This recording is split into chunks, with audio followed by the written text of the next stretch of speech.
The Siegfried Group's all about relationships. It's all about long-term relationships, which I usually define as 20 years or more. And they got to be mutual. They got to be win-win. And it's hard to have that when, both sides don't commit to be together. I'm really a big believer, as Covey would say, of doing things that are important but not urgent. One of my longtime consultants once said about the Siegfried Group, he said it's the only CPA firm in America that has a partners summit every day. We would always find time to step back and kind of work on the business, not just working in the business. And being the CEO, it's pretty easy for me to make time for that because I'm the leader. And a lot of what we're talking about here is how to enhance everybody's own leadership and personal leadership. Many of you, probably most of you, are also leaders. You may not be the CEO of your company, but you're certainly the leader in your group or team, or maybe the CFO, but there's certainly a leadership role that you are playing, and we're trying to get more in touch with that. And what I have found in working, in the beginning when the firm started 26 years ago, in working with entrepreneurs initially, is that people get so caught up in it. They're such on the treadmill going from one thing to the next. They don't take enough time to step back and think about and live and examine life about themselves, their team, their firm, their company, the department, whatever it might be. So that's a lot of what we have tried to bring to the table.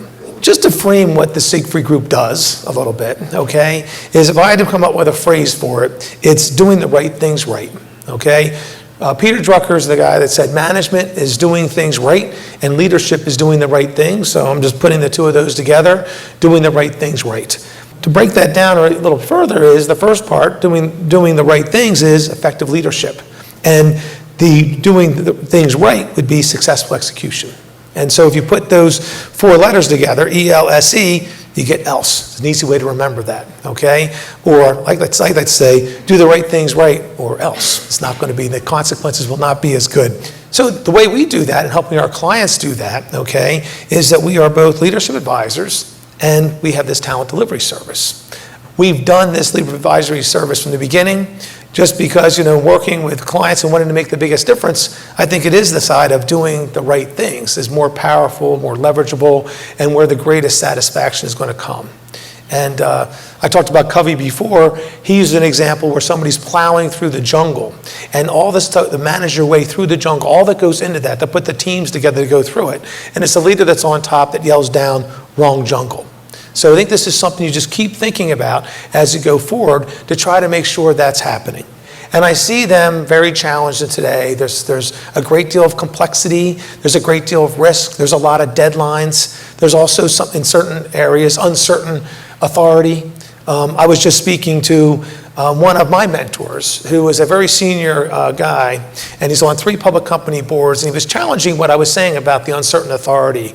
And I said, so really, you don't think the people of Bank of America are wondering about their authority after having to pay $17 billion to the US government? Good example, Rob, okay? So I think that for many reasons. I said also, a lot of times the CFO may think that he's empowered the team to have authority, but he hasn't necessarily created, he or she has not created a culture where that's really true, okay? It's an unintended consequence of whatever it is. So I look at this thing about the leadership advisory side is, again, getting people to step back and evaluate and say, geez, what are my responsibilities in this really challenging world that we live in?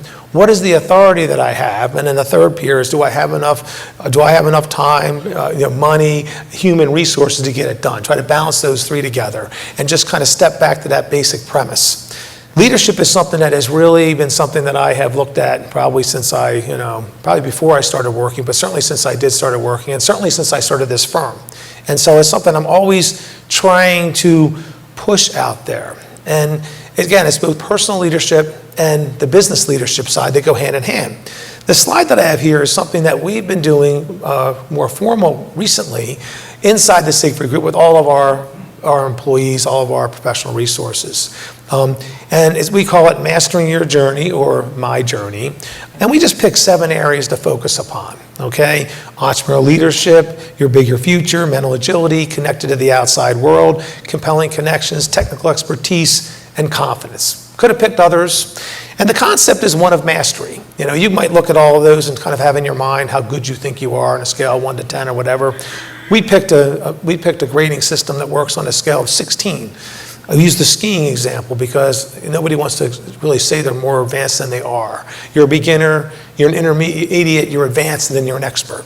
You'll rarely see, if anybody skis, a beginner saying, I think I'm going to try the expert hill for a couple of runs. Usually you find those people with their skis off crawling their way back to the top because they misread the sign. So the idea is that you have 4 steps in each, and so it's 1 to 16 before you become an expert in any of those one fields. Every 4 months we take on one of these areas in the firm, and we basically have about a 6-hour important but not urgent session with our team internally. The whole thing behind Mastering Your Journey and Mastering Your Journey for Executives is not just to make each person a better professional, but how do you make each person a better person?